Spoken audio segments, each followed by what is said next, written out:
Absolutely. Thanks for having me. So, again, thanks for having me, and definitely a fun group of learners to kind of talk to. So I think like any kind of topic that you're ever going to kind of approach, I think, again, getting a foundation of knowledge is going to be really helpful. Throughout the talk, feel free to stop me with any questions if you need. It definitely can be informal to a certain degree, and hopefully you get some kind of take-home pointers. Just so I'm kind of aware or a little bit more of the audience, I assume everybody is a medical student themselves, anywhere between first year to fourth year. Is that correct? We do typically have some international medical graduates as well that are done, but most of the majority of the students are usually between first to fourth year. Perfect. Very good. All right. So kind of our goals of today are to really kind of start exploring kind of concepts of movement disorders. I think anybody that's interested in neurosurgery, your foundation is still going to be very similar to neurology, right? It's going to be the core of neurology, actually. It's going to be all about neuroanatomy. It's going to be about functionality, clinical exam, and connecting kind of all those pieces together, because before we ever do a surgery in any patient, understanding the disease itself is the starting point. So specifically today, we're going to learn exam characteristics of Parkinsonism and discuss basic treatment strategies that do include DBS itself, or kind of these more interventional kind of procedures. So the first case I want you to start thinking about is a 68-year-old female who presents to her PCP with a year history of difficulty ambulating and doing her normal activities. She has difficulty getting up out of a chair, and overall she's feeling weak.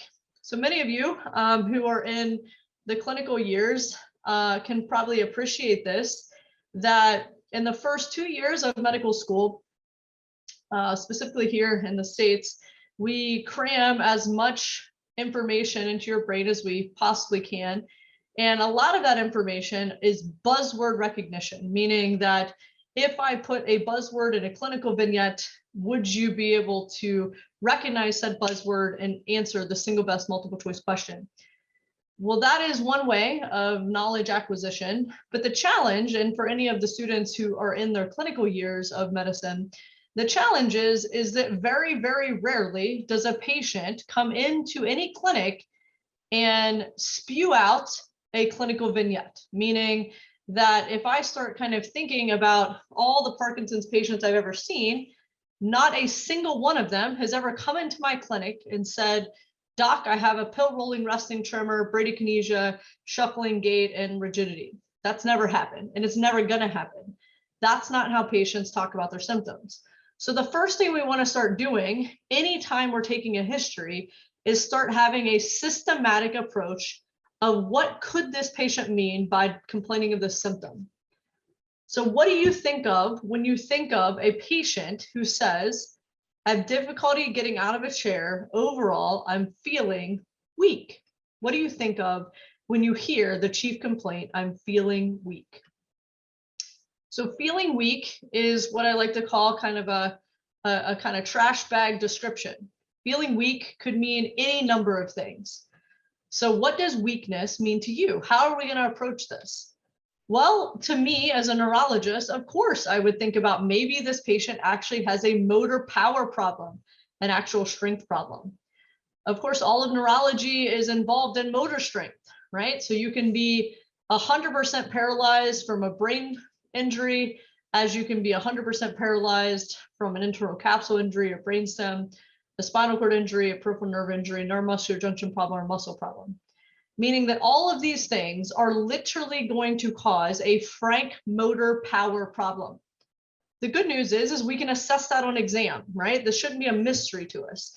We can assess that. Now, the pattern of weakness is going to be completely different if it's a brain injury than if it's a neuromuscular junction problem. If it's a brain injury, you're going to have contralateral weakness.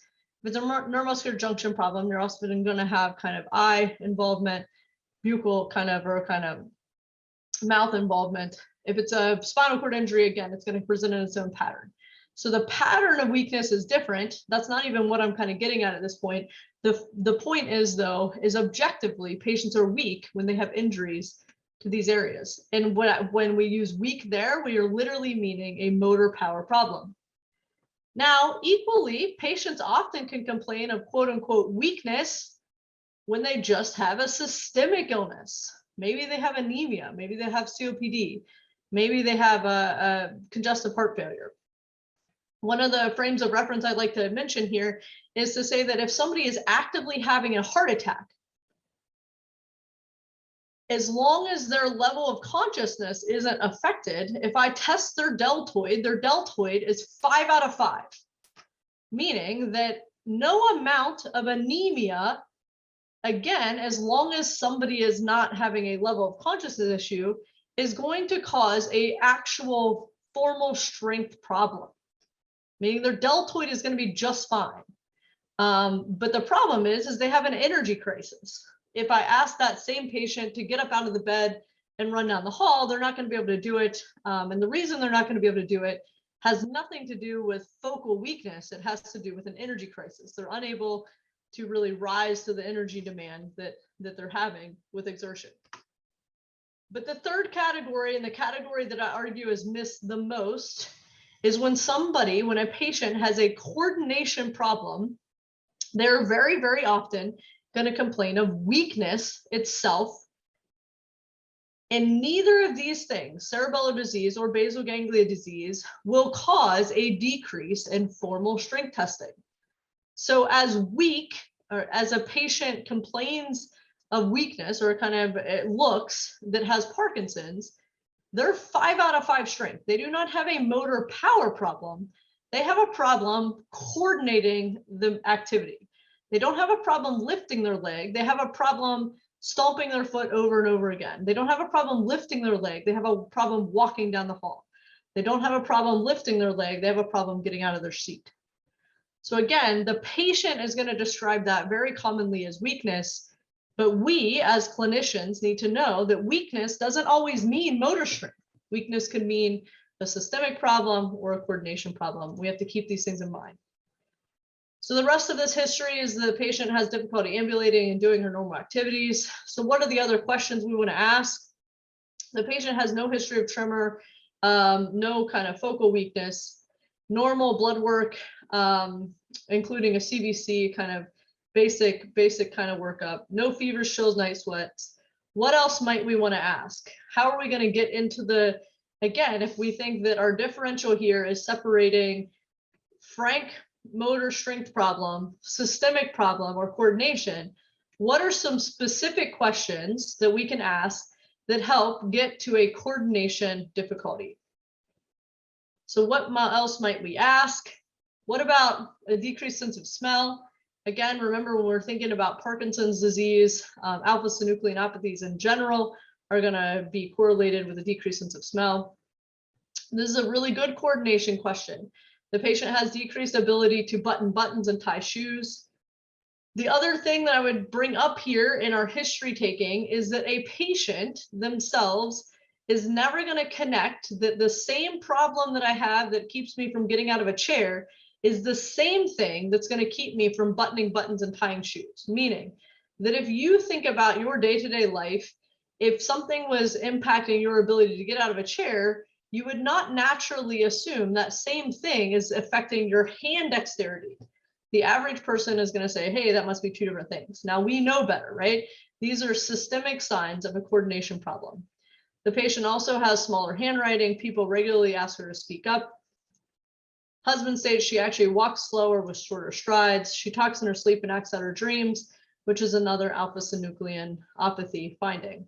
And she has constipation, needing to take stool softeners. So what am I painting? I'm painting Parkinson's disease. What are the characteristic motor features of Parkinson's? So the mnemonic that you want to remember is TRAP. Parkinson's patients are trapped in, what does TRAP stand for? Tremor, specifically resting tremor, rigidity, which is literally defined as increased tone against passive range of motion, akinesia or bradykinesia, and postural instability. But what is bradykinesia anyways? And this is another buzz term. Again, if I can guarantee for anybody that's beyond second year, if I gave you a clinical vignette and I said 62-year-old female comes in with pill rolling, resting tremor, rigidity, and bradykinesia, you're going to answer that Parkinson's every time.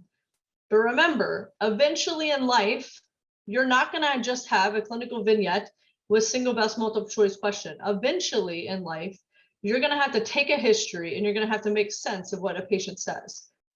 So what I like to think here is to say, well, what is bradykinesia? How do we think about bradykinesia? What characteristics of a patient's story or physical exam are consistent with bradykinesia itself? So usually when I ask this question to my students, which happened actually today, I said, okay, well, what would a patient complain of that would make you think that they have Parkinson's, or make you think that, hey, maybe this is bradykinesia? And the student looked at me and said, well, I think they would complain of slowness of movement. And although that is the literal definition of bradykinesia, I would challenge all of you right now to think about it. How often do you personally think about how fast or slow you do something? How often do you think about how fast or slow you get out of a chair, how fast or slow you walk down the hall, how fast or slow you kind of move your hands? The average person doesn't think about that at all. We do not often think about movement related to speed unless you're, like me, a neurotic neurologist, right? A neurotic neurologist is going to think about it, but the average person is not going to think about movement and speed. You're going to think about movement, either I can do it or I can't. And so waiting on a patient to complain of slowness of movement, we're going to miss Parkinson's every time. So what are the things patients are going to complain of, or what are the things that we can specifically ask about? So specifically, we're going to ask about, hey, do you feel like you have decreased facial expression? Do you feel like your voice is softer? People ask you to kind of speak loudly or kind of repeat yourself. Has your handwriting changed? Specifically, has it gotten smaller? Do you feel like your steps you take are shorter? Do you feel like you're having swallowing problems? Do you feel like there's decreased dexterity? Again, buttoning buttons, tying shoes, opening bottle caps. Typing is a big one, kind of more recently, probably even more than handwriting itself. I often ask about, do you have a decreased kind of ability to type? Because again, that requires high dexterity. And on kind of exam itself, do they have decremental finger taps? And this isn't a laundry list. This is just a list of certain symptoms. Remember, these aren't 10 different things of Parkinson's. These are all symptoms of one thing, the main thing, bradykinesia. Remember, Parkinson's is defined by bradykinesia itself, not tremor. It is defined by bradykinesia. So only about 70% or less of patients have tremor. 100% of Parkinson's patients have to have bradykinesia, and they only have to have one other symptom. It's also important to know that Parkinson's syndrome itself has lots of non-motor features as well, and we'll kind of get to those in a second. So what is resting tremor? It's often asymmetric. It's kind of moderate amplitude, frequency, I mean. It's predominantly, when we say it's resting tremor, we mean literally the tremor itself is present when the muscles involved are at rest. Although resting tremor is the most cosmetic, it is very important to understand, and this is a hugely important piece for anybody considering functional neurosurgery. It is hugely important to understand that actually out of all the motor symptoms of Parkinson's, resting tremor is often the least disabling because it goes away with activity. So resting tremor in Parkinson's is not going to cause somebody to have shaking when they go to drink their water. It's often going to go away when that happens. And so when we think about treatment, again, it's kind of going to focus on what are the actual symptomatology that's impacting quality of life. The resting tremor is always going to worsen with stressors. In order to check this, you really want the hands or arms at rest. So I often have them lay their hands in their lap, and we want to kind of really get them at rest. You can get them, provoke them, or kind of have provocative questioning, having them do serial sevens or kind of months of the year backwards, something that's mentally challenging, again, because that's going to stress them. It's going to actually help bring the tremor out. The location is commonly in the hands, arms, legs, or jaw. Extrapyramidal rigidity. So rigidity and even extrapyramidal is one of those words. Again, it's like a buzzword that we use all the time. But I think sometimes we don't really think about what we mean by it. So rigidity is literally defined by abnormally increased resistance to movement that is independent of velocity of movement. So it's increased tone against passive range of motion. The reason I highlight this is that, again, as a neurosurgeon, you're going to see lots of patients that have spasticity. This is a different problem that also causes increased tone. Spasticity is a buzzword that we use to describe increased tone when it is related to an upper motor neuron injury, like a corticospinal injury, or a pyramidal tract injury is spasticity. And the difference is that spasticity is speed dependent. It causes this clasp knife phenomenon. So the faster I try to move the leg when spasticity, the more resistance I have. And rigidity, that is not going to be the case. Remember, extrapyramidal means that this is an injury outside of the corticospinal tracts, outside of the pyramidal tracts. And we know that this is an injury in the basal ganglia itself that's causing Parkinson's rigidity. And rigidity is independent of velocity. So it doesn't matter how fast or slow I move the arm or leg, the tone is going to be the same. And that is contrasted with spasticity. Parkinson's patients do not have spasticity, they have rigidity. Multiple sclerosis, stroke patients, spinal cord injury patients, they have spasticity because they have a corticospinal injury. Okay. There's different qualities to the rigidity. Again, cogwheel rigidity is this buzz term that I think is kind of, again, a buzz term that's kind of probably over associated with Parkinson's. There's really no pathophysiologic difference between these two things, lead pipe versus cogwheel. The only difference with cogwheel rigidity is it's when somebody has rigidity plus tremor, right? So this is just normal rigidity plus tremor. The jerk that you feel, the catch that you feel in cogwheel rigidity is really just the tremor coming through itself. So again, these, you can describe them using these terms. These are descriptors. These are not, one is not more mnemonic for Parkinson's versus the other. Both are suggestive of an extrapyramidal injury, again, that could be consistent with Parkinson's. And lastly, postural instability. This is our loss of confidence, or what I like to say is our loss of our writing reflex, not handwriting, but uprightedness. This is a feeling of imbalance and really this idea that we really kind of can't catch ourselves. So another giant red flag that I would tell you as a person interested in neuroscience, neurology, or neurosurgery, if your patient is telling you they are falling, that is neurologic until proven otherwise. The reason I say that's neurologic until proven otherwise is that it is so unnatural for somebody to fall. Most of the time, if somebody is repeatedly falling to the ground, they have some major issue neurologically.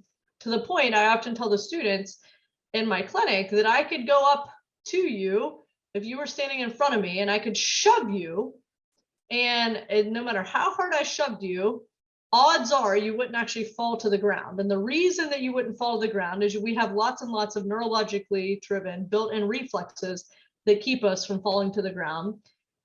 And in Parkinson's, we lose that reflex. We lose it. And so these patients, as soon as they get off balance, they're on the ground before they even realize it.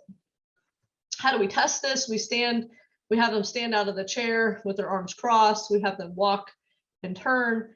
You can even do kind of a pullback test where I pull their shoulders back again. And most people, again, no matter how hard I pulled you back, you would just step back and catch yourself. You wouldn't fall to the ground. All right, and the non-motor symptoms, these describe the less physical features of Parkinson's, equally impactful in quality of life, arguably at times more so. And there's a laundry list of kind of non-motor features.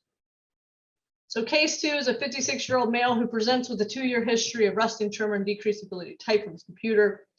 Has a past medical history of bipolar disorder. Exam shows significant Parkinsonism with resting tremor, bradykinesia, and rigidity. What questions do we want to ask? Medications. So currently the patient's on lithium, previously was on Abilify, but switched 6 months ago.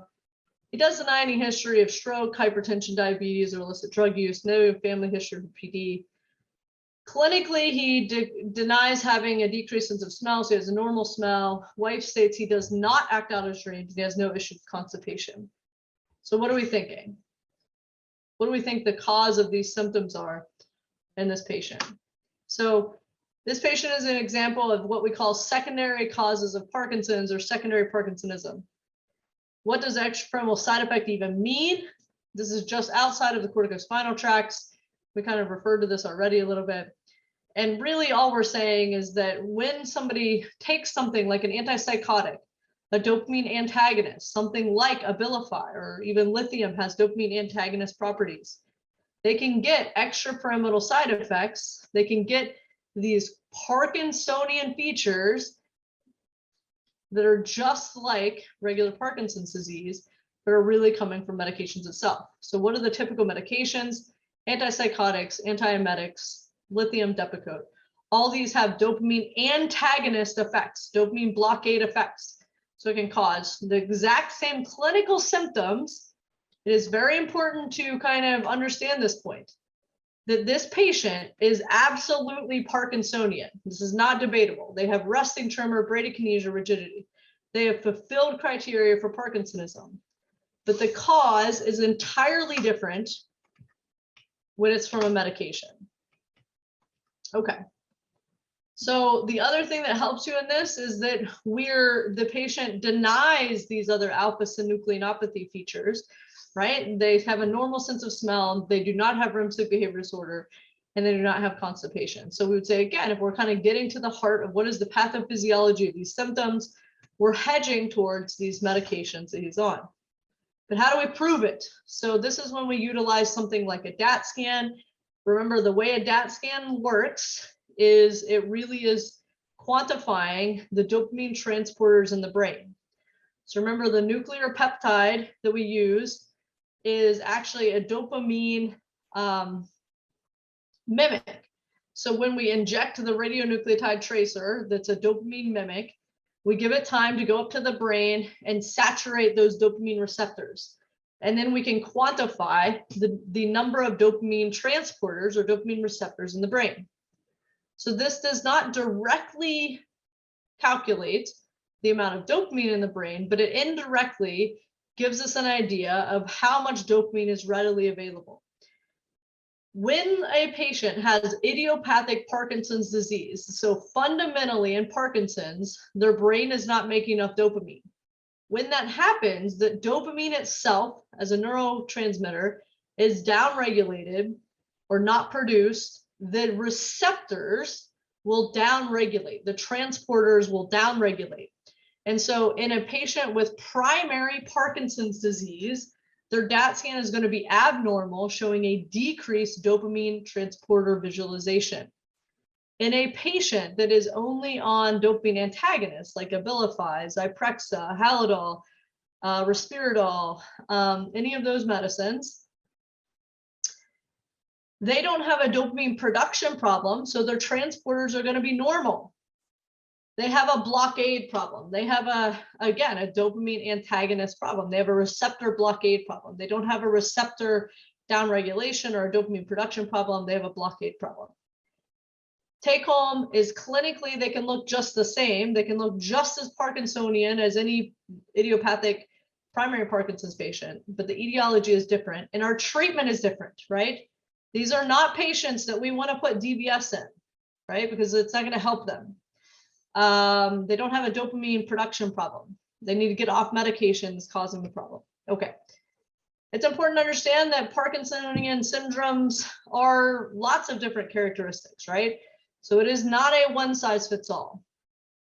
Absolutely, lots and lots of different etiologies can look or kind of mimic, can look just like Parkinson's disease, often with kind of subtle differences. So when we think about therapy, how do we treat Parkinson's disease? We have a laundry list of medications. And I know this is near and dear to all of your hearts, your indirect and direct pathways of the basal ganglia, but honestly, not helpful, right? This is not the way we're going to really remember how to treat Parkinson's. You can definitely memorize this as much as you want, but in day-to-day life, we're going to have a much more practical approach. So first, what I do in every clinic appointment with every one of my Parkinson's patients is I'm going to break it down into 3 overarching categories. We're going to address motor symptoms. In Parkinson's patients, that's slowness, tremor, stiffness, and balance problems. These are kind of medication therapies that we can use to address them. So slowness, again, aka bradykinesia, is going to best respond to dopaminergic therapy. Things like Sinemet, carbidopa, levodopa, ropinirole, pramipexole, any of those things. We have adjunct therapies like rasagiline and entacapone. And again, the laundry list of Parkinsonian therapies is well beyond the scope of this talk today. But the point is bradykinesia responds to dopamine. Bradykinesia also responds to exercise and physical therapy itself. Tremor, the resting tremor of Parkinson's, only responds to dopamine 50% of the time. So when we start Sinemet in a patient, I specifically tell them, I don't care how your tremor responds. I do care how your walking responds, your coordination, your dexterity, your finger taps, you're getting out of the chair, you're getting out of bed, etc. I care about your mobility, not your tremor, when I start Sinemet, because Sinemet, tremor only responds to Sinemet or dopamine therapy 50% of the time. We can use alternative medications like anticholinergic medicines like Artane, also known as trihexyphenidyl, or cogentin, also known as benzotropine. The stiffness, rigidity responds well to dopamine. So that's the second thing that I tell patients I want them to pay attention to. I want them to pay attention to the slowness and the stiffness, most importantly, when we start Sinemet, to establish Sinemet responsiveness. Again, anticholinergics can help. Often, we don't use Artane and cogentin because they have horrible side effect profiles. But again, that's getting into the weeds of pharmacology. Ultimately, physical therapy is our best treatment, kind of regular exercise and physical therapy to balance problems. And it's important to understand that DBS nor medication, Sinemet, is going to help somebody that has postural instability. It is not going to help postural instability itself. It is only going to help, or kind of postural instability is only really helped by exercise itself. So then we also want to address the non-motor symptoms like sleep, thinking, mood, constipation, and fatigue. Sleep is a huge one. So when we're kind of assessing patients for DBS, when we're assessing patients' cognition, if they're not sleeping well, I can assure you they are not going to be thinking well. These things go hand in hand. And this is even true for people. This is true of all people, right? Meaning you as medical students, if you are not sleeping well, you are not going to learn well. You're not going to think well. In order to think well, we have to be well rested. Sleep is essential for that. So often when somebody complains of thinking, the first question that comes out of my mouth is, how are you sleeping? Are you talking in your sleep? Do you have sleep apnea? What's going on? About 60 to 70% of patients that have Parkinson's have intrinsic sleep problems.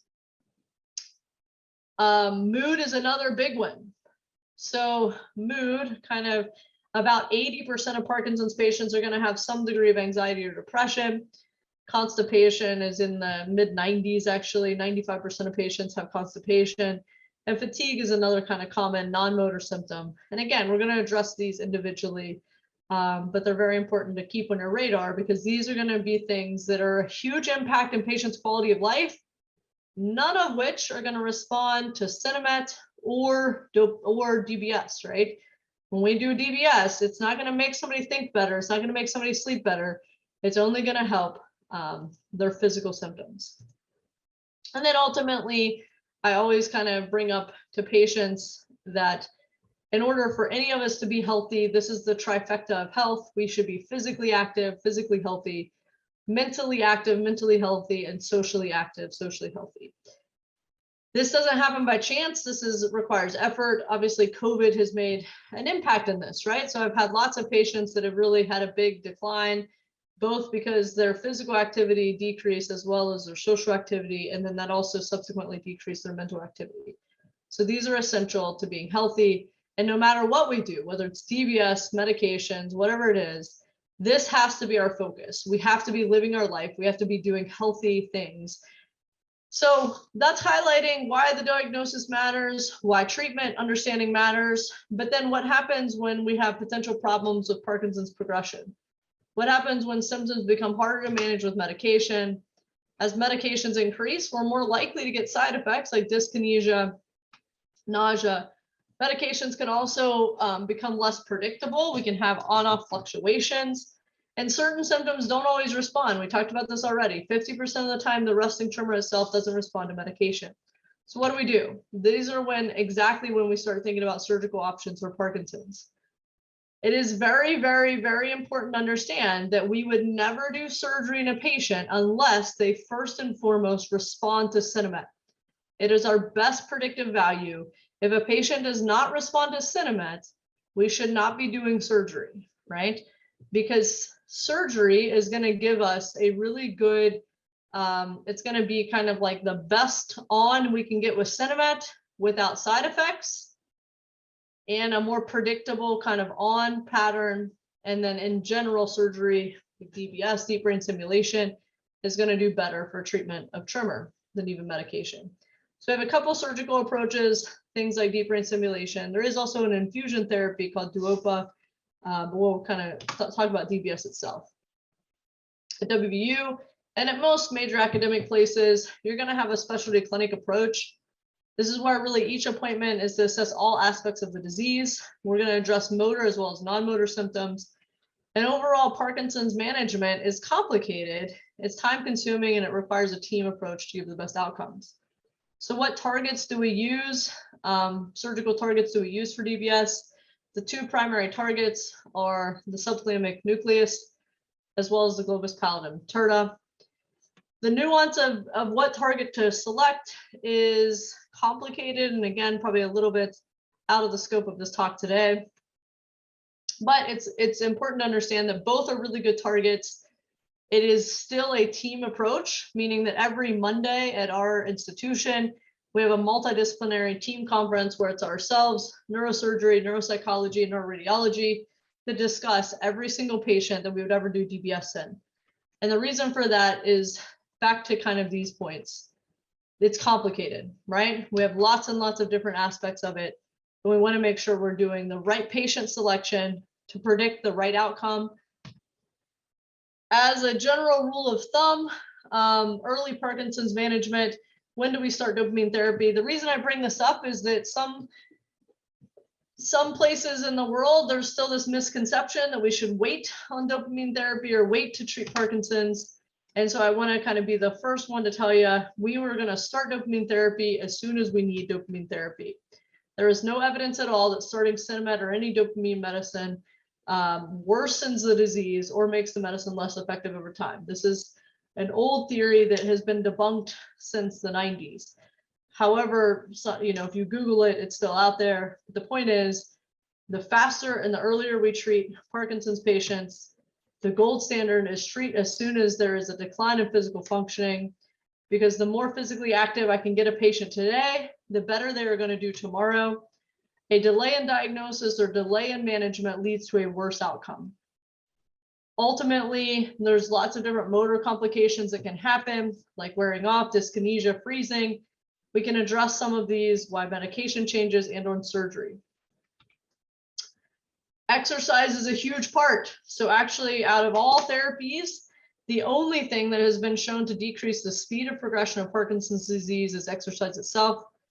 The goal of doing DBS, the goal of giving somebody medication, the goal of treating a patient, period, is to get them active. And I tell them that all the time. The goal is not to take medicine or not to do surgery just to do surgery. The goal is to do surgery so you can get your symptoms better, so you can live your life. There was a Jimmy Choi gentleman from the Michael J. Fox Foundation who had a really compelling story. He was a young guy. When he was diagnosed with Parkinson's, so he was in his late 20s actually. He really was pretty unhealthy initially, and then he had a son when he was in his early 30s, and when he was walking down the stairs, he actually fell while he was holding his son. He said that was a wake-up call to him, and he realized in that day that he had to do something different. He couldn't just keep taking the medicine and going about his life. He had to dedicate some real energy into getting healthier. So he started exercising. He said, you know, I went from walking around my block to walking around my block twice. I went from walking around my block twice to walking a half mile. I went from walking a half mile to walking a mile. I went from walking a mile to 5 miles. He actually goes so far to kind of with exercise and gets so dedicated that he actually did a marathon. He also competed on American Ninja Warrior. And his tagline, which I told him I was going to steal because I think it's so spot on, is that he always says his kind of take home is always to say, find something that moves you and then move. And I think that that's so true. It doesn't matter what that is. It doesn't matter how you move, just move. We have to be living our life. We have to be active. Otherwise, all the time and energy we spend on treatment is futile unless the patient's going to live their life. All right. Take home points, coordination problems will cause patients to feel weak. Always think about Parkinson's, even if the patient doesn't have tremor. Remember, only a subset of patients are going to have tremor. A delay in diagnosis or delay in management is absolutely going to lead to a worse outcome. Parkinson's disease is complicated with motor and non-motor features, which can be time-consuming and difficult to manage, and is best done kind of in a multidisciplinary setting. And exercise is the one thing that improves outcomes. My approach to my patients, and I tell them this all the time, is to help you live your life with this disease so the disease never becomes your life. Hey everyone, Ryan Rad here from Neurosurgerytraining.org. If you like that video, subscribe and donate to keep our content available for medical students across the world.